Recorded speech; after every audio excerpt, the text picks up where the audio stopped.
Hey everybody, it's James Portnow from Extra Credits. It's the third day of PAX. We're all exhausted and barely standing here, but today I've got Suda51 with me and James Mountain, the localizer of the Silver Case. Thank you guys so much Thank you for coming down. Thanks for having us. And yeah, today we're just going to talk design and the Silver Case and sort of what inspired you and made Grasshopper grow. I wanted to start this out in a place that probably a little bit unusual for these, but I wanted to know about your influences. What sort of media, what books, movies, other games do you consume to sort of drive the ideas behind the games you create? いや最初からすごい深い質問でびっくりしてるんですけど、一回そこまでじゃあ。I'm really surprised by such a deep question from the very start. I apologize. そうだな、なんだろうな。やっぱまあオールジャンルじゃないんだけども、何かそのゲームだけとか映画だけとかブックだけとかじゃなくて、やっぱり自分の生活圏内にあるものもそうだし、自分が好きなものだけじゃなくてその外にあるものも、特に若い頃はすごく吸収しようと思ってやってましたね。ただ今はすごく時間がなくなって、まあ多分ジェームズもそうだと思うんだけども、大人になると時間がなくなってくる。そうなるとなかなかこう何か吸収する時間ってなくなってくるんですよね。でもそういう時は今の僕はどちらかというとこうなんとか、例えば僕はドライブが好きなんですけど、運転をして夜中に運転をして、その時に人がうごめいていて、でその時何かを少し感じて、それは人だけじゃなくて街と人の関係だったりとか、あともうこういう海外に来てもそうなんですけども、まあ、外の街とそれから人がいて、そこで何が起きてるのかみたいなものをなんか想像する、なんかそれが結構一番クリエイティブに影響を受けているかもしれません。ごめんちょっと長いね。ごめんなさい。大丈夫。I'm going to do what I can here. It's not just media that I tend to get inspiration from, such as books, movies, other games, stuff like that. What I like to do is check out stuff kind of from my everyday life, you know, like just things around me in the house, things outside my house, even just things that I'm generally interested in, again, apart from just different types of media. You probably know what I mean, but as you become older and, you know, you get a career, get more responsibilities, you don't have as much free time as you did when you're young.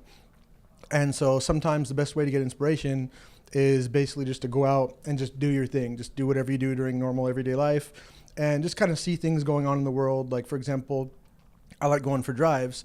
So I'll go out, just, you know, driving my car around and I see, you know, a big crowd of people. I see people interacting with each other, people just going about their daily lives. And I see things like that and kind of get inspiration just from kind of out of nowhere, just seeing people, again, going about their daily lives, noticing something new about something that I've got an interest in. Things like that. There's nothing really in particular that I go to for inspiration. It's not like a go-to. That's a really interesting answer. That's great because I very often tell young designers that to craft experiences, you have to go have them, right? And too often we focus too much on just playing all the games rather than going out and living life and bringing that into our games. So do you have any advice for young designers starting out? If there's something that you wish somebody had told you when you just began this, what would you say to them? いやその通り、僕もやっぱり自分のゲームに何を表現したいか、要はインプットしたものをアウトプットする作業の中で、なんていうのかな、薄いものじゃなくて濃いものをなるべく出したいんですよね。なので自分の中で、まあ、もちろんエクスペリエンスもそうなんだけども、そうじゃなくて自分の好きなものだけど本当に好きなもの、例えば映画でもゲームもそうなんだけども、その何が好きなのかっていうのが一回自分の体を通過して出たものをなるべくこの指先を使ってこう、まあ、僕はシナリオを書いて、まあ、ゲームを作ることが多いんですけど、そこで何かこの指先からエネルギーを出すような、それが何か本質的なものであることがいつも目指しているところかもしれないですね。What I like to do when creating games is, as you said, you know, experience is really important. And I like to put experiences that I've had and put parts of myself into my games. I don't want to put in anything kind of thin or kind of not fully developed. I want to put in things that are, I guess you could say, thick, things that are really, you know, that have substance. And so I like to take the experiences that I've had, you know, things I've experienced in my life, things that have kind of come into me and like have them flow through my body, kind of through my fingertips, and use that, you know, kind of like shooting energy out of my fingertips to create these games and scenarios. I wanted to ask you, because a lot of your games push the very boundaries of what we think is possible with a game, right? A lot of your games innovate and make us rethink what game is. Is there anything that you've seen recently that has really inspired you, or that you feel is really doing that, is pushing the boundaries of, I mean, it can be games, can be any medium, but something that's really pushing the boundaries that you would recommend other designers go take a look at because they're doing something novel and new that you just didn't even imagine could be done with whatever medium it is? これを体験してみろっていうゲームは最近見たものでなんかいいのありますか？まあ、すごく最近じゃないんですけど、やっぱり僕がすごく影響を受けたというか、彼らがすごいなと思ったのはホットラインマイアミ、発音悪いよね、なんだっけ、ホットラインマイアミ、まあデニスとヨナさん、あの2人が作ったあの作品はすごく刺激を受けたし、こんな若者たちがいるんだっていうふうに、嬉しくもなったし、だけど彼らのゲームを超えるゲームを作らなきゃいけないっていう、なんか本当ねすごいインスピレーションを彼らからもらいましたね。It's not exactly really brand new or anything, but one game that I really took a lot of inspiration from, and that I really thought, wow, this is the kind of thing that you can do with games these days, was Hotline Miami. And I saw the game, I played the game, and I thought it was amazing what these two guys could make out of just on their own with nothing. And I'd really recommend other people to try that game out too. And that really is a game that kind of pushes the boundaries, like you said. And it really is amazing what those guys were able to do just by really putting their minds to it. So that was a really great game that I really recommend people try out. There's a lot of people who are just starting their careers or who really want to become game designers watch this show. Can you tell me about what's the biggest challenge that you faced in your career and how did you overcome it? 一番こうなんかブロックになった僕がグラスホッパーを立ち上げて、いわゆる本当インディーズのデベロッパーを立ち上げて、それまではヒューマンという会社に属していて、ジェームスと同じようにアクティビジョンから今ねフリーになって、で僕はヒューマンという会社からフリーになって会社を立ち上げて、でこれまでゲームを作ればよかったし、ゲームを作ることだけ考えて、で勝手に給料入ってくる、勝手じゃないんだけど働いて給料が入ってきて、だけど今度会社を経営する立場にもなったんですよね。で僕にとってやっぱり 100% ゲームを作る時間にしたいんだけども、やっぱり経営の仕事って全く違くて、資金繰りお金勘定もそうだし、毎月のランニングコストもそうだし、じゃあ次の仕事が今度終わったらマスターアップの直前だったら次の仕事を入れなければいけない、今度営業しなければいけない。なのでこれまでゲームだけ 100% だったものがもっと違う仕事が増えてくるんですよね。ただそれは僕にとっては違う世界を見れたんですよ。やはりこれまで経験したことはなかったし逃げてたことなんだけども、それは僕がやらないと誰もやってくれない、誰もサポートしてくれない。それによって障害でもあったんだけど、その障害を乗り越えて人間的になんか少しずつタフになっていったような気はしますね。なんかそれは僕にとって大きな障害だった気がします。だけどそれを一歩一歩、簡単じゃないんだけど一歩一歩乗り越えていった感じかな。I'd say probably the biggest challenge or I guess hurdle that I faced in my career so far is back in the day before we started Grasshopper Manufacture, I was in kind of a similar situation to you at Activision. I was working for a company called Human, developing games, and I decided to basically go independent. And so I started up Grasshopper Manufacture, and I was thinking, okay, now I have my own company, I can do what I want, I can focus 100% of my attention, my time on creating games. And in the real world, unfortunately, it doesn't work out like that.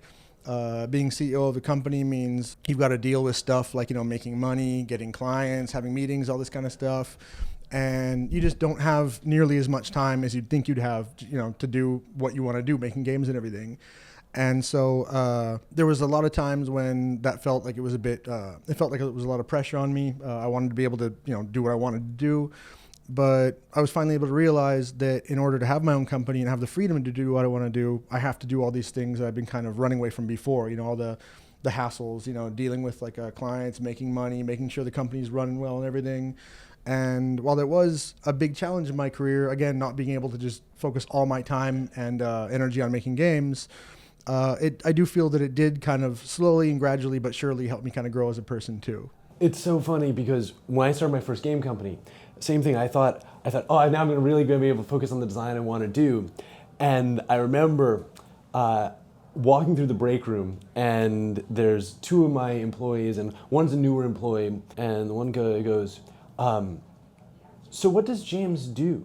And then one just stone cold turns to me and goes, oh, he answers email. And I realized that had become my life. You like that? That had become my life.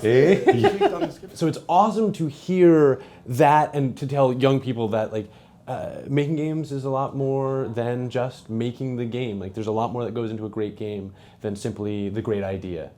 So thank you so much for saying that. And this actually leads me perfectly into the silver case, but before I talk about it, I wanted to ask you too, because there's a lot of people who actually would love to do localization. We get people all the time asking us about localization, and honestly, it's never something I've done in my career, so I've never been able to answer them. So maybe you can give us a little bit about both what your biggest challenge was and just one or two short things on how you get involved. To be honest, I got involved with it kind of coincidentally. I spent several years, I've been living in Japan for about 18 years now, but I spent about 8 or 9 years before I got into the game industry as a preschool teacher.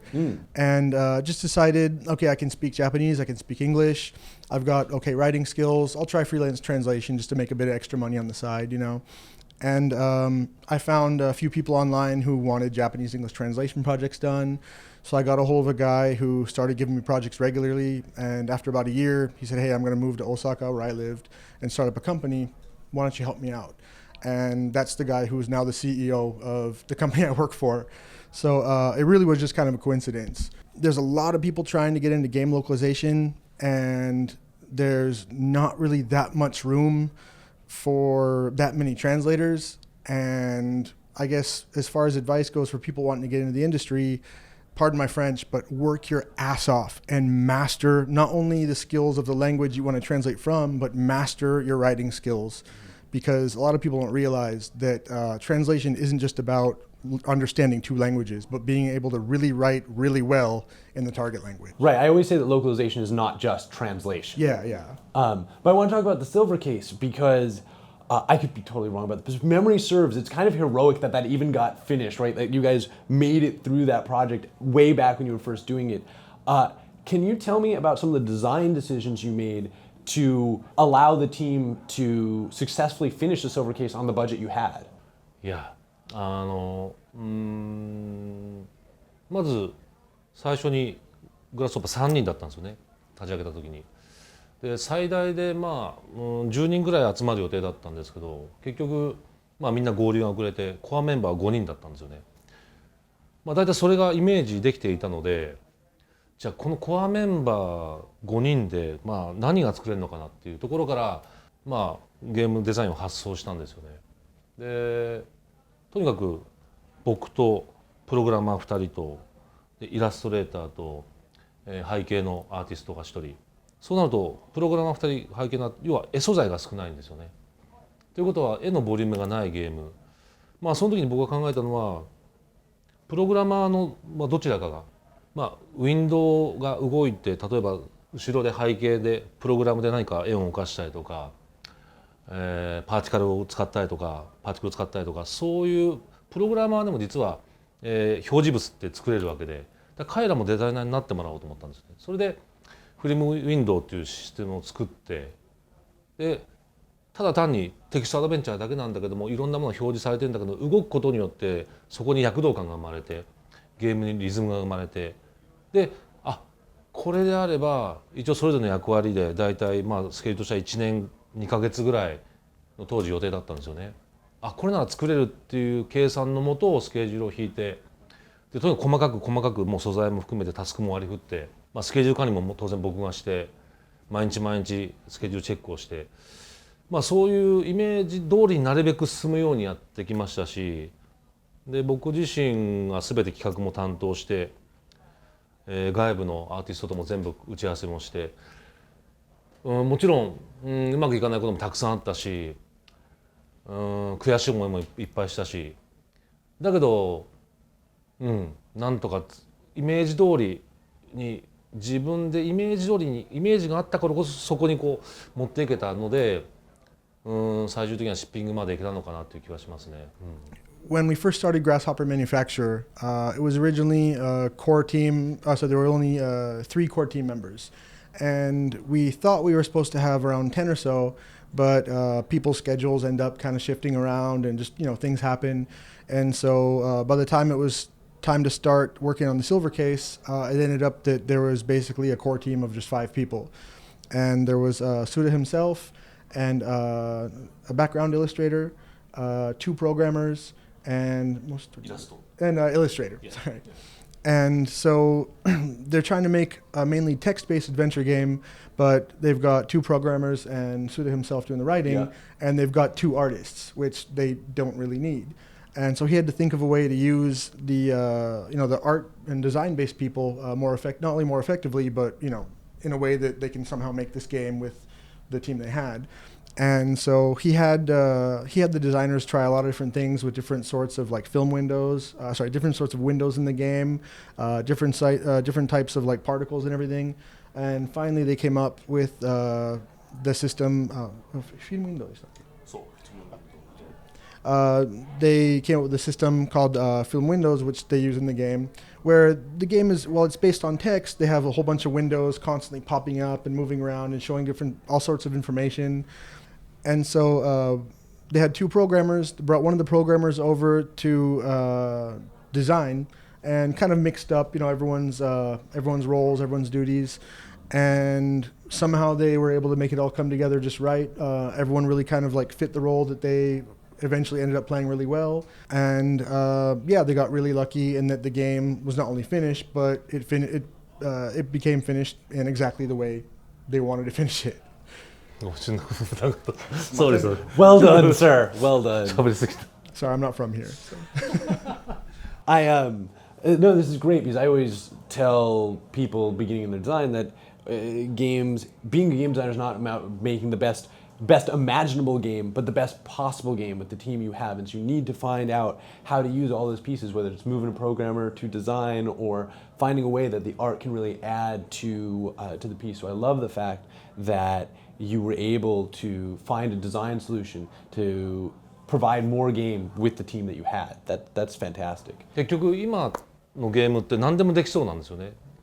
だからさもすると何でもできるんじゃないかって若い子は思うんですけど、僕なんか本当にもう23年ぐらいゲームを作っているので、スーパーファミコンの頃からなのでできないことばっかりだったので、できないのが当たり前の中で代案を見つけていったのが多分自分にとっての一番のスキルな気がするんですよね。だから何もできないかもしれない、できない時に違う相手を出すっていうなんかトレーニングが一番大事な気がします。A lot of young people tend to think, they look at video games these days and think, wow, look at the technology, anything is possible, you can do anything with games. But that's definitely not the case, especially with younger indie creators. There's sometimes extremely heavy limitations on what you can and can't do. And I've been creating games for about 23 years now, since back during the Super Nintendo days. And back then, there were obviously heavy limitations on what you could and couldn't do. And so that kind of helped me get used to working with what was possible, working with what I had. And a lot of times I come to a point where I just cannot do what it is I wanted to do with what I have. And I realized that one of the most important skills as a game creator is to kind of be able to get past that and just realize, okay, I wanted to do this, I can't do this. This is what I can do. Let's find a different idea. Let's find a different way to do it and kind of, work with it from there. And sometimes that makes the game better. But I wanted to ask more about the silver case, though. Specifically, can you talk a little bit about how the silver case relates to the rest of the games you've made? 僕にとっての、ヒューマンを独立して初めて作ったゲーム、グラスホッパー初めてのゲームだけじゃなくて、僕にとってオリジナルゲームの初めての挑戦だったんですよね。なので関連性というよりかは、とにかく僕自身が何を表現したいのか、何を作りたいのか、それがずっとこう蓄積されていたエネルギーみたいなのが全てこう出たのがシルバー事件なんですね。For the silver case, it was not necessarily my first game, because I was working in a company called Human before starting up Grasshopper, but it was the first game that I was able to make on my own and have the freedom to do whatever I wanted. And it's not exactly related to the other games that I've made since then, but I guess one way that it sort of represents a lot of the other games that I've made is that it's the first time that I was really able to, again, do whatever I wanted and really put myself into the game. And it's kind of a compilation of all the things that had sort of been building up inside me until that point, everything that I'd wanted to put into a game but wasn't able to, wasn't allowed to. And I think that comes through in some of my later games as well. But that's one of the biggest points of the silver case is, again, it was not only Grasshopper Manufacturer's first game, but also my own first game as a game creator. So, uh, is there anything, and I know this is unfair to ask, but if you were doing it again today, is there anything you would change about the silver case? そう、それはね、僕も今回 HD マスター作るにあたって久々にシルバー事件とこう近い距離で向き合った時に一番感じたのは当時の僕自身を思い出したんですよね。それがすごく正面じゃなくて後ろから見た感じ、要は、TPS の視点から自分が見えた感じがあって、で彼は本当にまあ独立したばっかの本当若手の30代の僕なんですけども、インディーズクリエイターでまさに今パックスでたくさんゲームがあってインディークリエイターがたくさんいて新しいゲームをたくさん作ってる、まあ、そんな彼らと同じ境遇で、まだ須田51と呼ばれる前の51須田っていう存在で、なんかやっぱり彼の当時のエネルギーとかパッションとか、あともがきだったりとか、あと殺気だった感覚とか、なんかそういうものが自分にとってすごく新鮮だった、刺激、変な話なんですけど自分自身に刺激を受けたんですよね。だから変えたいというよりかは変えちゃいけない、今の僕が彼の作品を守ろうという意識が働いたんですね。なんかすごく不思議な体験でしたね。This is kind of a strange answer, but when we decided to make the remastered version of Silver Case, it was the first time in a long time that I really got back to the game and really got up close with it and really took a good look at it.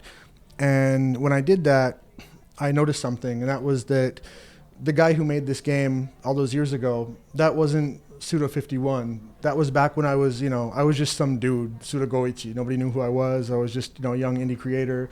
And I was kind of in the same position as a lot of people here at PAX, just a young creator, just trying to make my games, trying to put my games out there. Had a lot of passion, a lot of energy, put everything I had in the game. And when I was playing through the game again, I kind of saw myself back in the day, again, not Suda51, but as just some dude, And the way I kind of saw myself it was like looking at like a third-person shooter type game. Like I'm kind of looking at myself from behind, like watching this guy move around and create the game and do everything with so much energy and passion. And I realized, how hard it is. I kind of remembered how hard it is for young indie creators, like trying to make it, just trying to get their games out there. And as far as anything that I would want to change about the game if I were to redo it, conversely, I wouldn't want to change anything because although this is kind of a weird thing to say about myself, I kind of felt a lot of respect for that Goichi Suda guy that I saw when I was remembering everything, And I feel it would be really rude to change the game that this guy tried so hard to make and this guy put so much of himself into. So I kind of feel it's my responsibility to protect that guy and his game's legacy. So actually, I wouldn't want to change anything at all. In fact, I'd do what I could to make sure that nothing got changed if that were to happen. That's a fantastic answer. I really appreciate that. So what inspired to bring it over now? 当時1999年のタイミングっていうのが、プレステ1で出して、で国内日本ジャパンオンリーだったんですよね。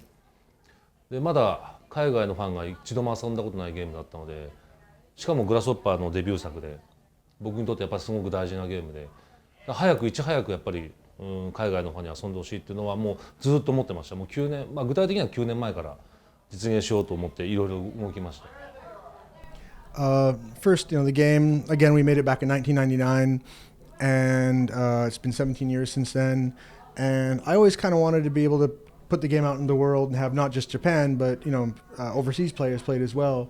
And for the past 9 years in particular, I really wanted to get it localized, remastered, and put it out for a new audience. Since the game has never seen a non-Japanese release yet, there's so many people out there that haven't been able to play the game, and so many people in Japan as well who have just not had the opportunity yet. So yeah, the last 9 years, I've really wanted to put it out. Congratulations. I'm really glad to see that you got to do that. Now it's finally actually going to come out here in the States. I've been really excited about it since I heard about it. But I also wanted to ask, you had mentioned about being a young designer and doing your first project on your own. And I actually had a young man who I used to work with, and he's about to take that step. And he asked me if I would ask you how you get someone to sort of fund, even if it's not a lot of money, even if it's just like 5 guys, but how you pitch that, how you get someone to fund something that's so sort of experimental and maybe not the sort of norm for big money-making games. まあでも正直答えるとそうですね。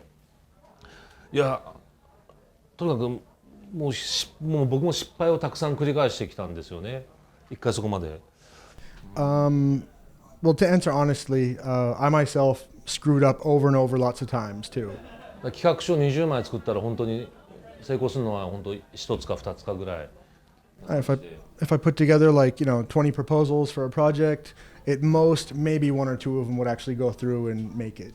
でもやっぱ感じたのは結局デベロッパーパブリッシャーじゃないんですよね。最終的には結局グリーンライト出す人っていうのは人間であってで人と人がそのゲームをやっぱ作るんですよ。まあディレクターとプロデューサーが。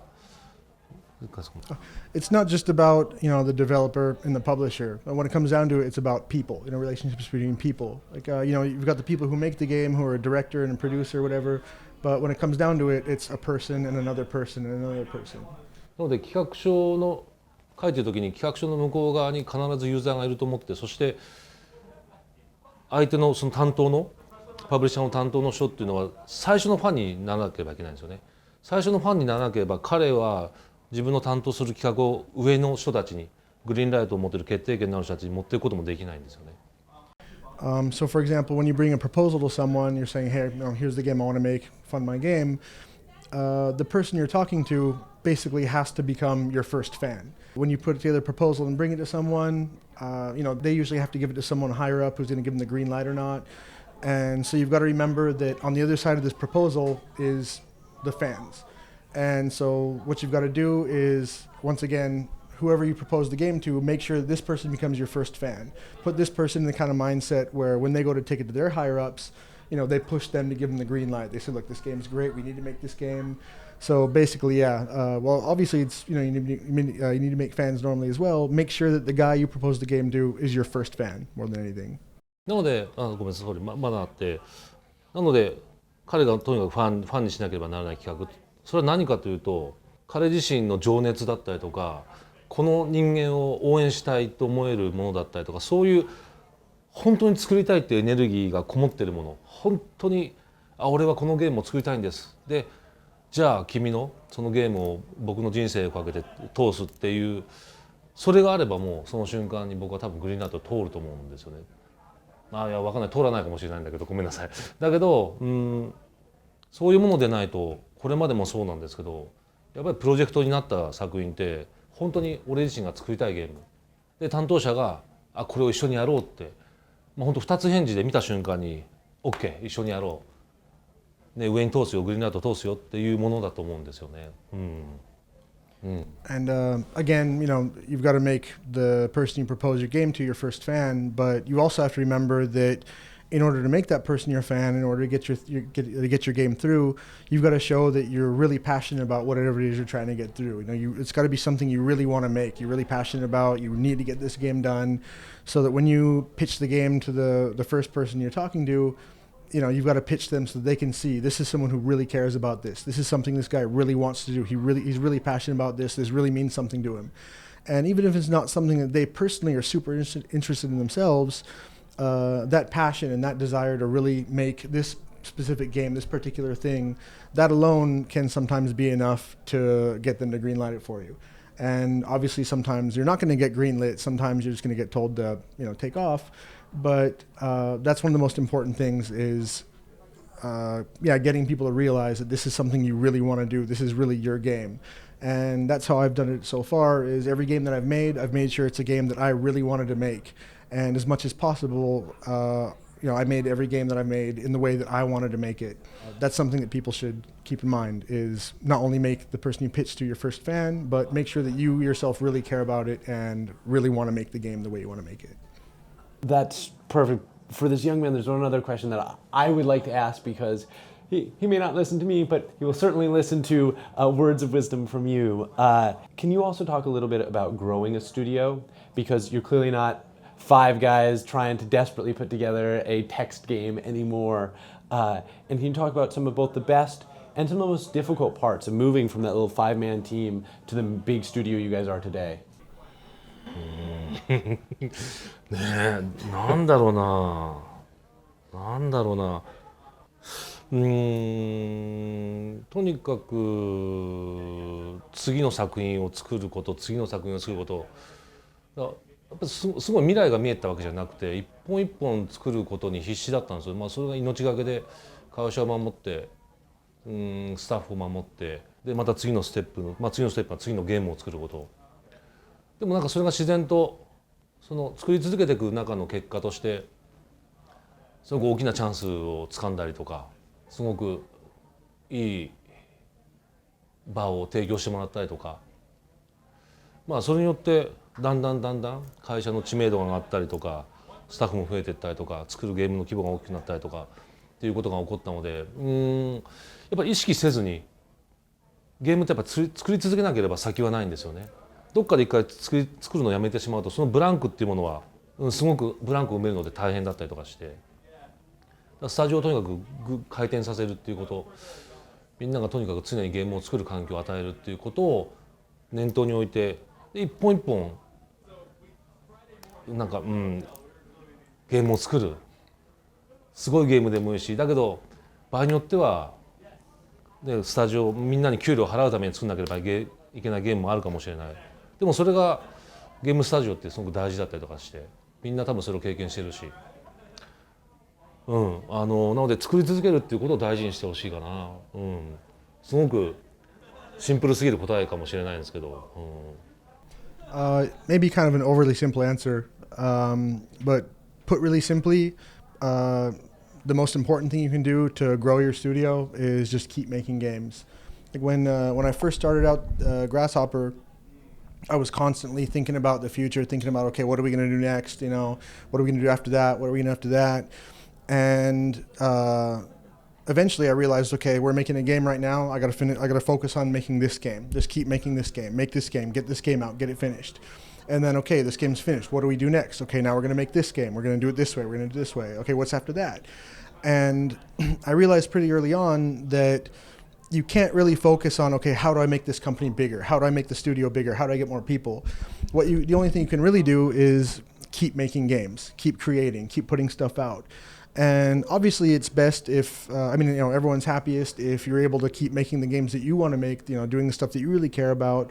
But sometimes you kind of got to bite the bullet. And while, sometimes you might be able to make these great games that you really care about, the real passion projects, sometimes you're going to have to make games that you have to make simply because you've got to pay everyone's salary. You've got to keep the lights on. You've got to keep paying rent. And so while it might not always be, just a constant stream of making all the games that you want to make and doing all this awesome stuff, even if you've got to make crappy games that you don't want to make, stuff that you're just doing for money, just keep making games, keep making games, keep making games. And eventually, naturally, you'll get bigger. You'll need more staff. You'll hire more staff. You'll get more ideas. You'll need bigger offices. That'll come, And if you stop making games and you just kind of take a break for a while, or, you start getting kind of confused, not sure what you do, if you have kind of like a blank space in your workflow, then it gets, the bigger that space gets, the harder and harder it gets to fill it up. And so just whatever you do, even if it's stuff you don't really feel like doing, just keep making games. And naturally, that's how a studio grows. So again, sorry for the kind of oversimplified answer, but just keep making games is the best advice I can give. ごめんね、キープが多かったね、なんかでごめんね。一応言って。Said he's really sorry for really repetitive words. No, it's great. I mean, I think sometimes you need to just hammer it in. I know we're running out of time, so I just wanted to give you the opportunity. Is there anything you would want to tell people about the Silver Case? Is there anything that you want people to know, or anything that you want people to think about while they're playing it? そうですね。シルバー事件っていうのが17年前のゲームなんですけども、それをね、今の時期になってなぜチャレンジするか、いろんな理由が、聞いてもらったと思うんですけども、それで喋ったと思うんですけども、なんていうのかな、本当に30代の時の郷一須田っていうクリエイターが作った本当インディーゲームだと思ってます。グラスホッパーの本当原点となるゲームなので、その後、うちいろんなたくさんのゲームを作ってますけども、だけど基本的にはストーリードリブンのゲームがすごく多くて、だけどもこのシルバー事件というゲームにはそのストーリーがたくさん詰まっていて、他のゲームでは感じたことないぐらい僕のテキストとあと、裏シナリオやってる大岡さんっていう、ライターさんのテキストこの2人のテキストっていうのを大量に浴びると思うんですよね。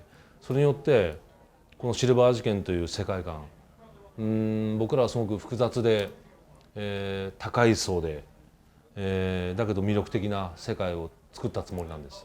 なのでぜひこのシルバー事件という世界に触れてもらってどっぷりと没入してもらったらすごく嬉しいし、多分他のゲームとはまた違う味わいというか匂いというか体験感覚があると思うのでこれはねプレイしないと損だと思います。はい、ぜひみんな遊んでください。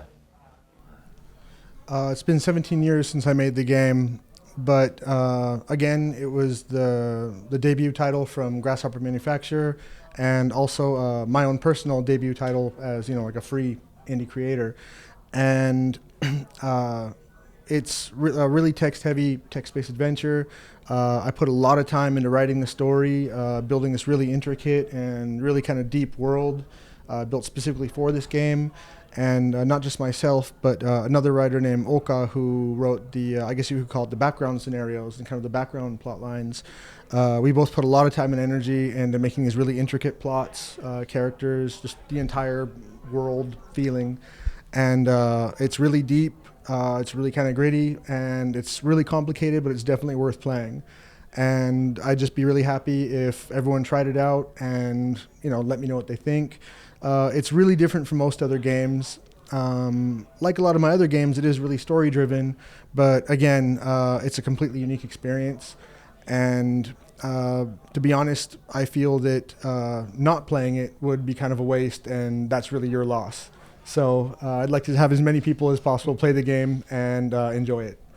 All right, I'm totally willing to go out on that note. Thank you so much. Thank you very much. Thank you. And thank you also for coming and joining us.